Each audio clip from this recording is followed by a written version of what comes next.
All right, everyone, it is 11:02, so we are going to get this webinar started. Again, welcome to everyone. Thank you for joining us today for our basic backyard composting webinar, and happy Earth Day to you all. So just a couple of technical details before we begin. This webinar is being recorded and the chat feature has been disabled. If you have any questions along the way, please use the Q&A feature that's located at the bottom of your screen. We will be answering as many questions as we can once the presentation is finished. So just be sure to utilize the Q&A feature and not the chat.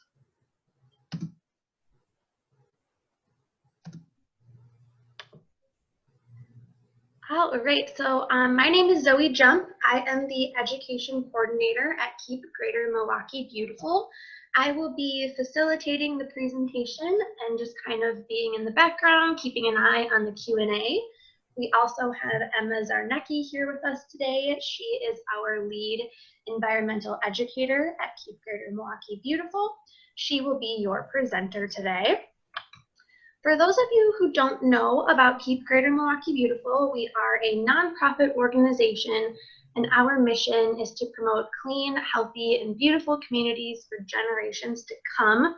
So Earth Day is every day for us, and we do that through educating all ages on environmental topics like recycling, composting, energy, water, all of those urban environmental topics, and we also work to beautify our city as well. If you would like to learn more about our programs or more about our organization in general, feel free to check out our website, which is www.kgme.org.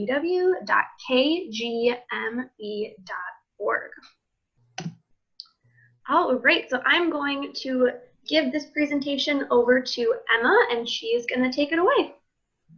Hi everyone, thank you for joining us today. So I'm going to just get right into the presentation. So did you know that 23% of landfill space in the US is made up of food waste and yard tripping? So that's about a fourth of the landfill space. It's a lot more than you would think.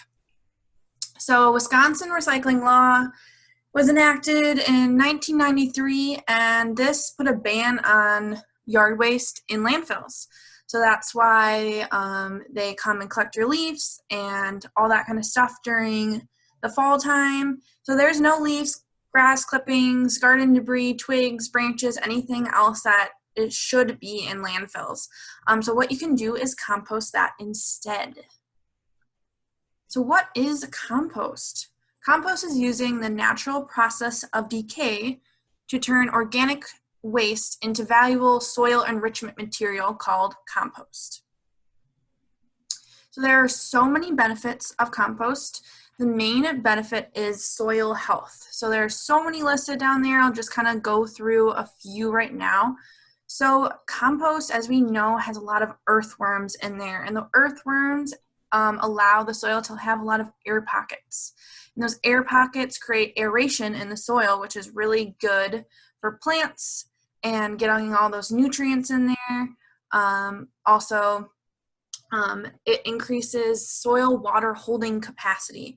So that basically means that the water can stay in its place and go up through the roots and into the plant easier instead of leaking all out and maybe even leaching out really important nutrients that plants need to grow big and strong. It increases soil texture and composition. So, you know, compost is known to be like that dark, crumbly, rich material, and that's not going to be the same in just your plain old soil. Also, some people may live in an area that has really clayey or sandy soil, and adding compost to that soil can actually really enrich it and help you to be able to grow plants or flowers or anything else in that soil. So also, plants get more nutrients when added with compost. So a lot of people get confused and think compost is a fertilizer. And compost is actually not a fertilizer. However, compost does enrich the soil. by adding nutrients and improving soil health. So it's all within that soil that it's happening. Fertilizer kind of more directly feeds those plants and gives them like a higher access to nutrients. So there's a lot of trace minerals in compost, and like I said earlier, the nutrients in compost will likely not leach out and be lost in topsoil. So what do you need to make compost? You need decomposers, you need oxygen, water, food for those decomposers, and heat. So some of those things are just going to be naturally in there, and some things we are going to have to add in there.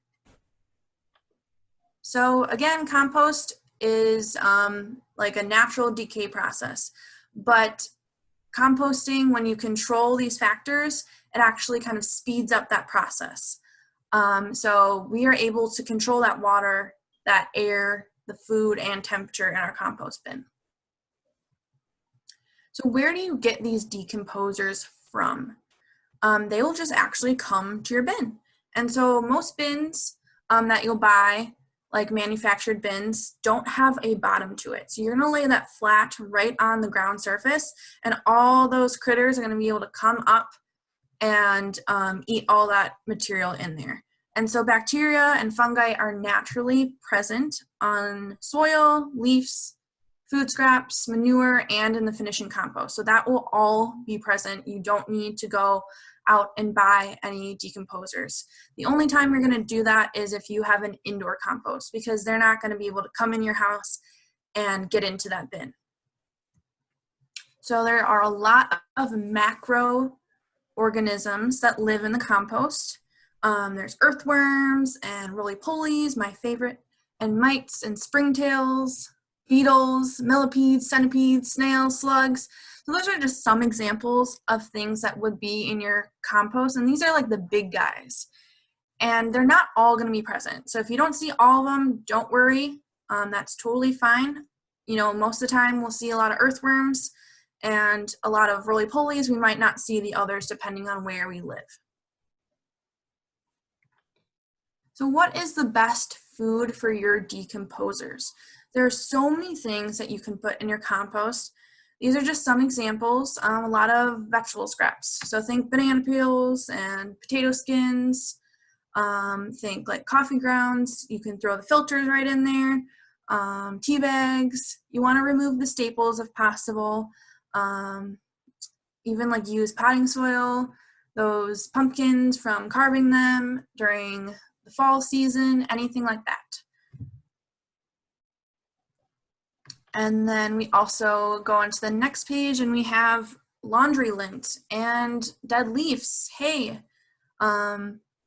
shredded paper, even like cat fur, dog fur. You can add like pine needles and that kind of stuff, but they're pretty acidic, so we just want to add only 10% or less. And then with the manure, there's a little asterisk next to it. It says hot compost, and we'll kind of talk about that later.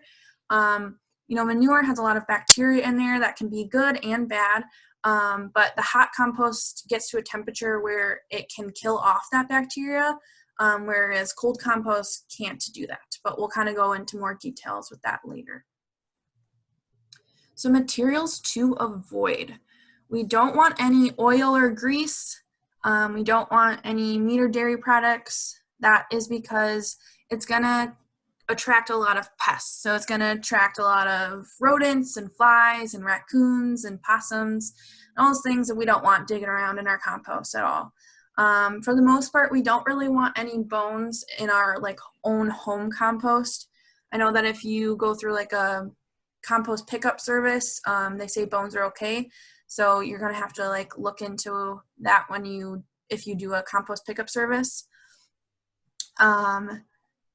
And you don't want any like whole branches or logs. They're just going to be really hard to break down. They're just too large, and they might like take even like a year to break down if it's too big.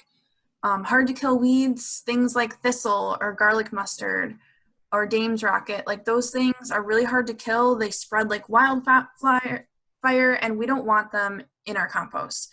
Think about if you have a compost and you're taking that compost and putting it back in a garden bed, you're just spreading all those weeds and diseases back into your garden bed. So you don't want that kind of stuff. And then any charcoal ash, that's just going to be way too acidic, can have some chemicals on there. And any like thorny bushes, you don't want to hurt yourself or other people that are digging around in that compost. Other things to avoid would be treated lumber. There's a lot of chemicals on treated lumber. It can have like copper and other kind of things on there that we don't want in our compost. Any diseased plants, again, we don't want to be spreading diseases to our garden beds or anything like that. Any lime just has to do with the pH, too acidic. Wood ash, same thing. Anything that's treated with pesticides, that's kind of up to your discretion, but it kind of is hard to break up in a compost. And think about you potentially growing vegetables or fruits in there. If you don't want pesticides on those vegetables or fruits that you're growing, probably don't put treated grass or weeds in there. And then citrus fruit, you can add citrus fruit just in small amounts just because of the high pH. Same with oak leaves, high pH in there. So maintaining a balanced diet. Decomposers will thrive on this balanced diet. So there are two groups of materials. There's the brown stuff, which is the carbon-rich material, and then there is the green stuff, which is the nitrogen-rich material.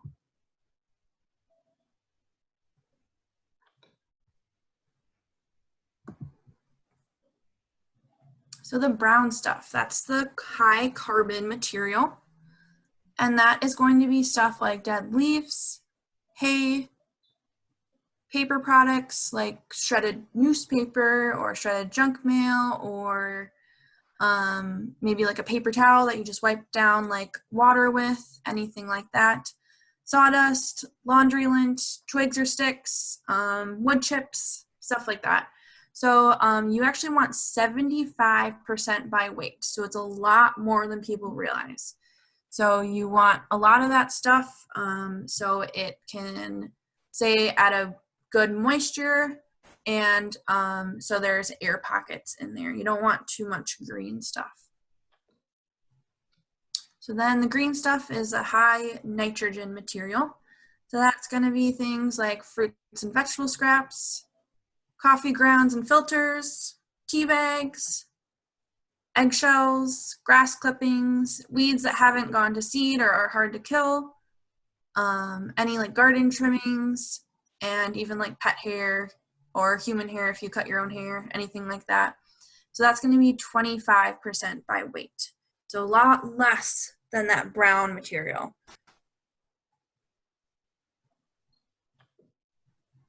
So is shredding necessary?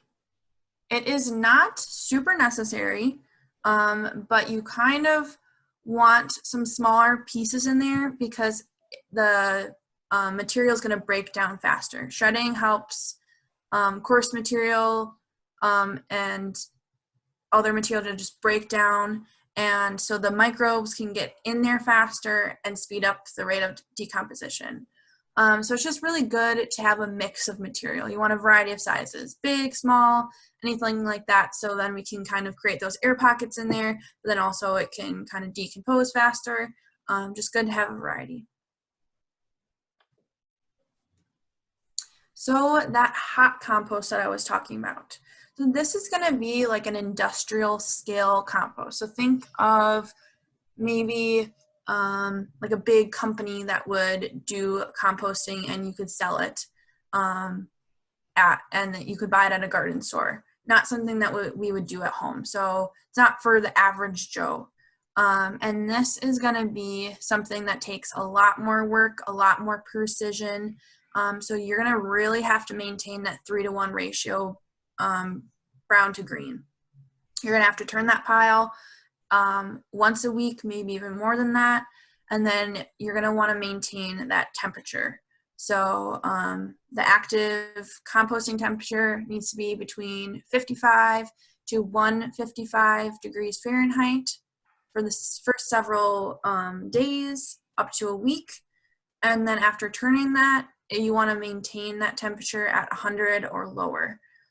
So it's important to maintain the right moisture and create those air pockets. So it's just more precise, and you really need to watch it.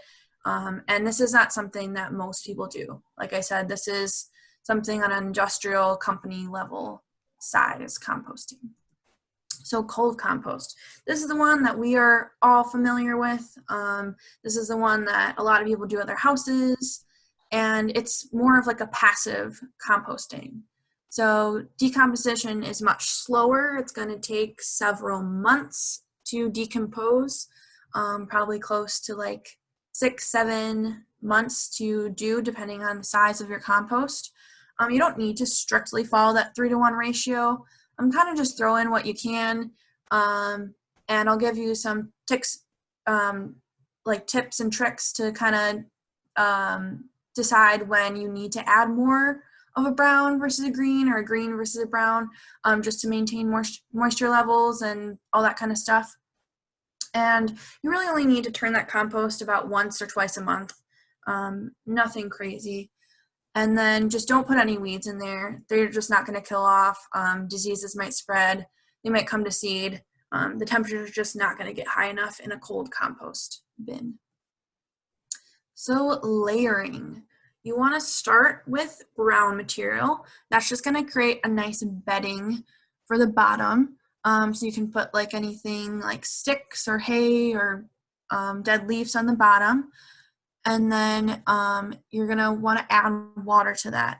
You want it as wet as a wrung out sponge. And then you're going to add some green material, things like grass clippings or food scraps, and then you're going to alternate that. So then you want brown again and green, and you're just going to want brown on the top. That kind of creates a barrier. It helps reduce odors. It helps prevent pests from digging in there. That kind of stuff. So this is a compost time lapse. And this is a great video to be able to see the process sped up a little bit. And so it's going to show you per week how the compost is looking and how it's really going to dramatically shrink in size. And so this person is not really adding a lot to their compost bin. So that's something to note when we're watching this, is that you might find a time where you just need to kind of slow your compost rate, or even create 2 bins, 2 separate bins to add compost into. So yeah, she just added some water to control that moisture, and then she's turning it.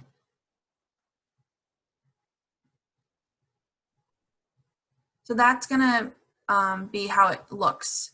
And it's gonna continue to form after that and get darker and richer, and things are gonna break down more. So pile aeration. This is just adding air pockets to your bin. So this is done by the brown material. You can do this by adding like sticks and even like corn husks and that kind of stuff. And you want to turn your pile using like a hand trowel or a shovel, pitchfork, or on the bottom picture, there's these special turning tools that you can buy from garden centers, which are really helpful and easy to use to turn a compost bin. So bin piles and construction. So there are so many ways that you can build a compost bin. You can buy like a manufactured bin, but we'll first talk about like building your own bin. So a good size is approximately 3-foot cube. So that's what is shown here. You can use wood, plastic, chicken wire, bricks, anything like that. You just want to make sure there are holes or gaps for airflow. You don't want it completely closed off to the natural environment. Anything bigger than 5 by 5 by 5 is just going to be difficult to maintain. It's going to be hard to turn the compost. It might get anaerobic. It's just not really going to be super successful. So one of these options is really good. Otherwise, you can just have a pile open to the air. Whatever works for you in your space of your yard. So where do I put my bin? A good place is with good drainage. You want it away from any wells, you want it at least 2 feet from your building, and you want it, if you're gonna place it by any like tree lines, you wanna move it about once a year just because the tree roots are actually gonna grow towards that bin. The tree roots are gonna love all those nutrients in that bin and they're gonna start really moving towards it. And so you don't wanna mess up those roots long term. So you're gonna wanna rotate that bin around. And ideally you wanna place your bin where you're going to be using your compost. So if you're going to be using it in a garden, you want to place it close to your garden so you're not hauling it across your whole yard, and that's going to be quite difficult. And also another thing to remember is that as much as all of us love composting, our neighbors might not love it as much as we do. So be a good neighbor, kind of create an attractive, nice looking bin so you don't scare off your neighbors from all your lovely compost. So manufactured bins. There are 2 examples here. So the bottom one is going to be similar to a lot of those online. You can buy them pretty much anywhere now. We'll kind of talk about a sale going on through the city of Milwaukee at the end of this presentation. But like I said, it's completely open on the bottom, and then there's a slide that lifts up, that little square that lifts up, and so you can turn it from the bottom, and then also there's a top that comes off and you can turn it up there. There's hole pockets, and you want it to be black so it stays warm at a temperature that the worms and all that like. And then all the bins are gonna be sprayed with UV light protection. This just helps it last longer. And then there's also these tumbler units that kind of are a little bit more expensive than most bins. But this is something good if you live in an area that is just kind of hard to have your own compost in your yard. Maybe you live in an apartment complex, maybe you live in a dorm room, something like that. This is something you could store in your garage, you could store on your porch, anything like that. And it's really good size, and you can actually crank it and turn it. So it's super easy, you don't even have to dig in there and turn it at all. It just has a crank system, and then it has a little slide where you can open it and look at your compost. And so those are the 2 models on the market right now. So that compost bin sale that I was talking about, this sale is going on right now through the city of Milwaukee, and it is going on until May 22nd. So you can pre-order your bin online by going to MilwaukeeRecycles.com. And all purchases must be picked up by June 13th between 9 a.m. and 12 p.m. At Wilson Recreation Center parking lot. And if you have any more questions or want to get more information, you can call the city number, which is on the screen, or you can go to their website, MilwaukeeRecycles.com. And then these are the prices. They also are having a rain barrel sale if you're interested in that. So now we're going to talk about finishing compost. So to achieve the finished compost that you would put in a garden bed or as topsoil or anything like that, you need to make sure that everything is broken down. So you might eventually have to transfer some material into a different bin or an open pile to kind of just let it sit and rest. So everything can completely break down, and you will not be adding more material to that. You'll just be turning it once in a while to just stir up things. And some people have 2 bins for this, but alternatively, you could just add to the top layer and just leave the bottom layer and kind of turn that as you go. Or you could add to one side of the pile and leave the remaining side to rest. Whatever works for you. I know that everyone kind of just has a different system. We just kind of add to the top layer and then leave the bottom layer to rest, and then kind of stir up the bottom layer once in a while. So that just works good for us. So when is compost finished? Compost is going to be mature when it is really dark in color. So it's going to be way darker than normal soil will look. It's going to be really crumbly and loose, It has this really nice earthy smell, kind of like fresh rain smell. It contains no readily visible material. So you're not going to see any banana peels or carrots or anything like that. You want it just dark and crumbly. And like that video we saw before, the pile is really going to shrink. It's going to shrink about 1/3 of its original size.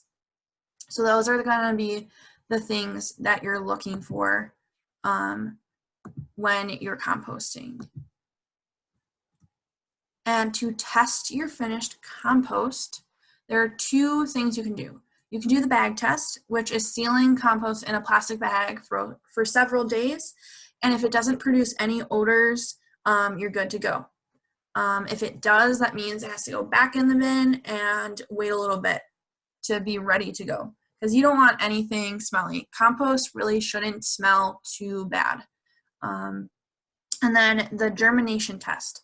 This is when you take your compost and you plant a seed in there, and if the seed can grow and germinate, it's good to go. So these aren't super necessary steps, but if you're worried about it, and if you're a first-time composter, this might be an extra step that you want to take. So how to use the finished compost. There are several ways you can use finished compost. Like I've been saying, you can put it directly into a garden bed. That is probably the most common way to use it. Otherwise, you can use it as surface mulch. That would be like around a tree line, or maybe like flowers in your front yard, anything like that. The surface mulch is really going to help protect from extreme temperatures in the summertime. It's going to slow moisture loss in soil, and it's going to provide like a very slow release of nutrients, which is ideal for plant growth. And then you can use it as a lawn top dressing. So like the video, you can see that it was pretty finely screened, and they just raked it over the yard. And this helps like grass grow, and just helps a nice manicured lawn if that's what you're into. And also you can put it in like potted plants. That works too. So next we can actually make this thing called compost tea. So this is not a tea that you would drink yourself. This is a tea that plants would like to drink. So you would soak a like mesh bag. You'd put the compost in the mesh bag, and you'd soak it in water for several hours. And you would want to stir it around every like 20 to 30 minutes. And this liquid is really great to water trees, water your lawn, water your garden, and specifically water houseplants. So this is really great for houseplants, gives them those nutrients that they need, and boosts them. And compost tea grounds can actually just be placed back into the compost, so kind of full circle. So this is a big one, composting problems. So odor, that is probably the biggest issue people have during composting, is the odor. The compost bins, you know, are going to smell occasionally, but they really shouldn't smell to the point where, you know, you gotta plug your nose or walk away, or it's going to disturb someone. And so common smells would be like a rotten ammonia, sour smell. And this means that there's too much moisture in there, and probably too much green material, or potentially not enough air pockets in there. So you can add air pockets by adding like sticks or corn stalks, or just like bigger material, more brown material. You can turn your compost more, and just maybe stay away from the green material for like a week, just to give it a break, and kind of add more of that brown stuff. And then pests. So the common pest is going to be fruit flies. You're probably going to see fruit flies no matter what, but what really helps to make them not out of control is to bury your food scraps.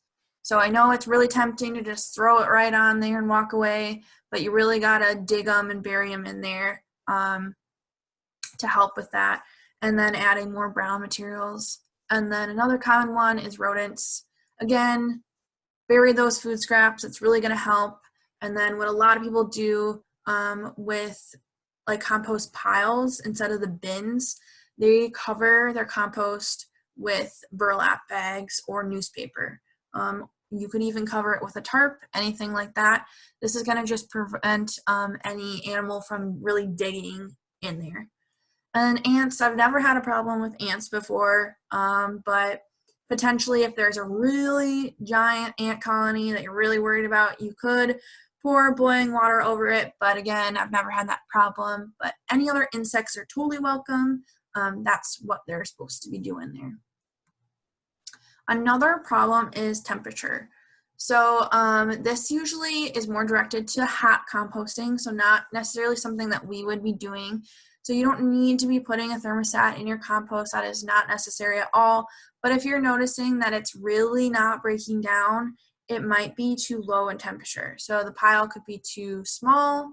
This could really just be because it's cold outside. I mean, we have long Wisconsin winters, and it's okay to compost in the winter, but you have to realize that it's not gonna break down very fast. And so it's way easier to kind of start up a compost in the springtime. So right now is perfect time for that. And then adding airflow to create higher temperatures. And then sometimes the compost can be too high in a temperature, and that means that there's not enough airflow in there. Things are just super compact, too close together, or the pile could be way too large, and you probably wouldn't have been able to turn it anyway. So winterizing your compost. This is a really big question, especially in Wisconsin. So some good tips is to lay over a tarp. This kind of helps to keep the heat inside, protect it from snow, protect it from wind, anything like that. And then when you're adding like kitchen scraps in the wintertime, just add some hot water with it. It's going to break things down a little bit, add moisture. In the winter, the compost is really, really going to dry out.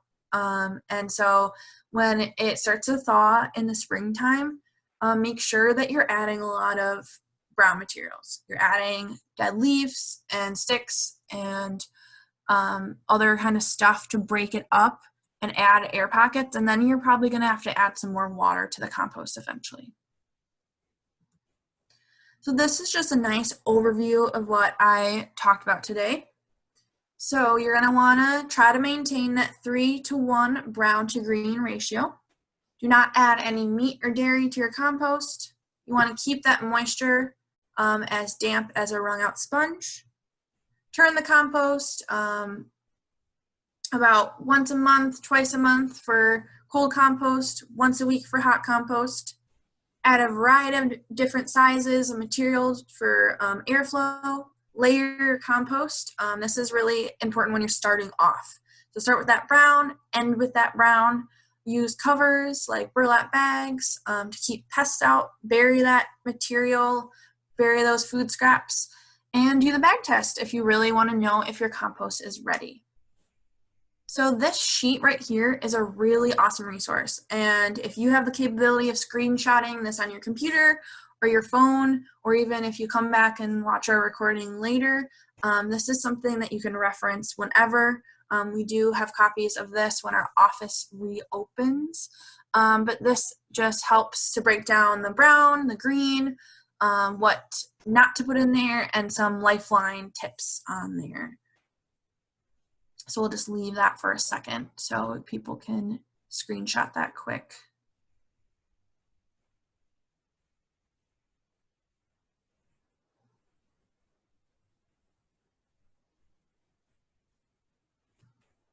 All right, so next, these are some really great resources to get the kids involved. So composting is super fun with kids. We do it all the time at our center. And the kids love to dig in the compost and find all those worms and roly-polies and all that stuff. And so encourage your kids to add their own food scraps. Encourage them to turn the compost and stir and investigate the compost. You can kind of take some handfuls out of there and spread it on some newspaper and have the kids look and find vegetable scraps and worms and all those fun things. And a book that we read to kids at our center is Compost Stew. It's so fun. The kids love it, and you can actually get this book from the library. They have it at the Milwaukee Public Library. I'm sure they have it at other libraries, or you can easily buy it online. And then other resources. So you can access this webinar from our website by going to www.kgmb.org/webinars. So we're going to try to have this recording up in the next several weeks. It takes a little bit, you know, it's Earth Week, so it's kind of crazy for us. So we'll try to have it as soon as possible for you. And also you can call us anytime with any questions, or you can always email me, and that's probably the best during this time, is to email me at emma@kgmb.org with any composting questions, anything like that, how to get started, anything. And then other great resources in the Milwaukee area is going to be Compost Crusaders. They actually have a pickup service, and Compost Kids, they do a lot of education for composting. They go into schools, and they've partnered with a lot of schools to have composting programs in their schools. So those are really great things to check out. And then we want to just boost our Webinar Wednesday series. So this is the first of several Webinar Wednesday series. So our next one is going to be May 13th at 2 p.m. And this is recycling do's and don'ts. So we're going to go all into recycling. We're going to tell you what to recycle, what not to recycle, where to take things that can't go into the recycling facility, all those questions. So come ready with your questions. We'll try to answer as many as possible. And then we're going to have a small space composting class on May 27th at 11 a.m. So this is great for anyone that lives in an apartment, in a condo, in a dorm. Maybe you're just in college in general. Maybe you just live in a really teeny tiny house and don't have space for that. So this is going to be great for anyone in that position. And then the one on June 10th at 2 p.m. is talking about landfill diversion. So we're going to be going into the 6 R's, and we're going to be talking about sustainability and ways to lessen your impact on the earth and other ways you can get rid of your waste besides putting it in the garbage. And you can access all these webinars and register and learn more, again, by going to our website, www.kgmb.org/webinars. So now we'll go into some questions.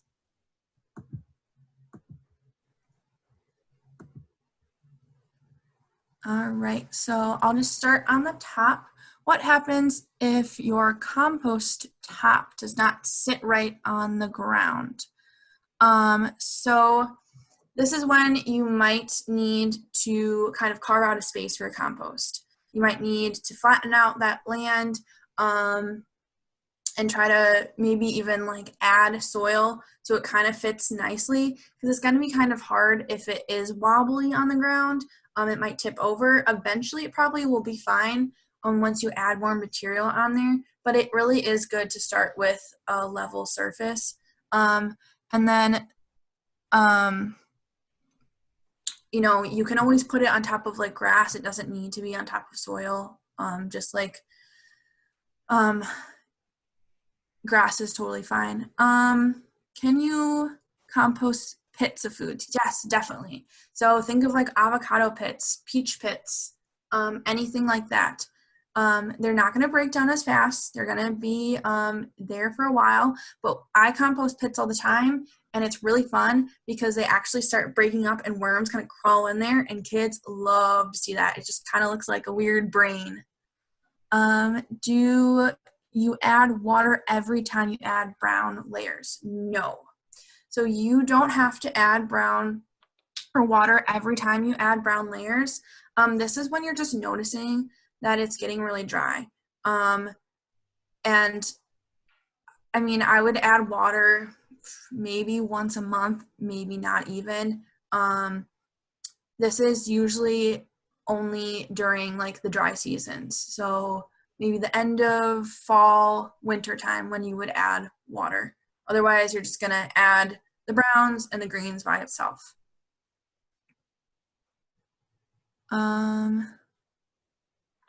Since I got a compost tumbler in the winter, it also completely nitrogen rich green, 80 to 85. Should I remove a bunch of green and replace it with brown? Not necessarily. If it's working for you and you don't notice any smells or it going out of control or water leaking out of it, do what's best for you. I mean, that's just kind of a guideline. But if everything's looking like it's good and there's not a lot of pests or there's not enough air pockets in there, that's totally fine. Can you put earthworms in the bins? So, like I said, the standard compost bin is going to be outside. The only time that you're adding earthworms is going to be in a vermicompost, which is a compost bin that is meant to stay inside. And that's when it cannot interact with the natural environment. And so worms and bugs are not going to be crawling in there from the ground in the natural environment. So that's when you're going to have to add your own earthworms to it. But if your compost bin is outside, don't worry about adding any earthworms to the bin at all. So leaves are considered brown material. Brown material isn't always necessarily brown. So we just say brown material because it's just kind of a good indicator. Most of it is brown, but anything that is going to be carbon rich material. Roughly how long does it take to compost material start to finish? So again, it depends really on your size, how much you're adding. If you're adding a lot of material, it's going to be a lot slower of a process, but I would say it takes about 6 to 8 months from the start to the finish. But if you want it to go a little faster, just create a smaller compost bin, add less material, that kind of stuff. So when starting a tumbler bin, do you add soil? So it's going to be harder to layer in a tumbler bin, but you're going to want to add like brown material, like the leaves and stuff. You probably add a little bit of soil. And the tumbler, this is when you could potentially add some worms as well, because it's not going to have a lot of access to the natural environment as much as an open bottom bin, but you'll still have flies and roly-polies and stuff like that in there.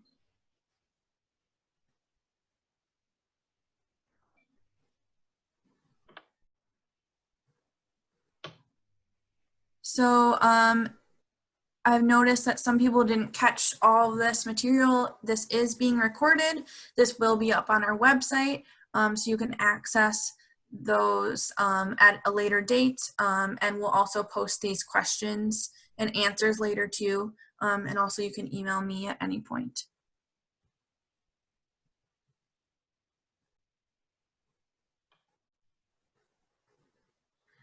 So what about the outdoor compost bin is on concrete? So typically you don't want your compost bin on a concrete surface.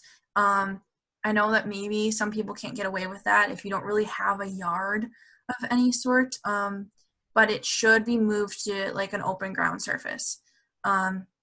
This just allows, like I said again, the earthworms to come in there, any insects to come through the bottom of it. Otherwise, you can open the top of the bin, and that's really a good way of going about it. And pH, there probably is a specific pH that you're looking for, but really it does not need to be that technical. I think when I was talking about the things that are high pH, like the pine needles and the oak leaves and stuff, I'm just talking about like a large amount. Like if you're raking your yard and the only trees that you have on your property are oak leaves, you probably don't want to add all those leaves into your compost bin. But again, just add a variety of different materials and you should be okay. A lot of this stuff doesn't really need to be super precise. You don't need to be measuring out anything. You don't need to be weighing out anything. Just kind of know, if I added a lot of kitchen scraps the other day, all right, now I need to compensate by adding a lot of brown material later on to do that. And I always, if I don't have access to dead leaves or anything, I just rip up like paper bags from the grocery store or newspaper, anything like that. And that's a really good way of adding stuff when you don't have access to leaves, maybe during the springtime or during the winter or something like that. And then again, our website is www.kgmb.org, and then you'll do /webinars to access this presentation. So that is about time for us. We can answer any other questions you have later, and we'll post that on our website as well. But thank you so much for joining us today, and happy Earth Day. Yeah, thank you everyone again. Please, just a little reminder about that City of Milwaukee compost bin sale. If you guys are interested in starting your own bin, the Earth Machine bins that the City of Milwaukee is currently selling are great. We use those at our office, and they're very easy to use. So please feel free to check that out. Again, you can find information about that at milwaukeerecycles.com. Again, thank you all so much for being here today, and please go ahead and check out the rest of our Webinar Wednesday series, and have a great rest of your day.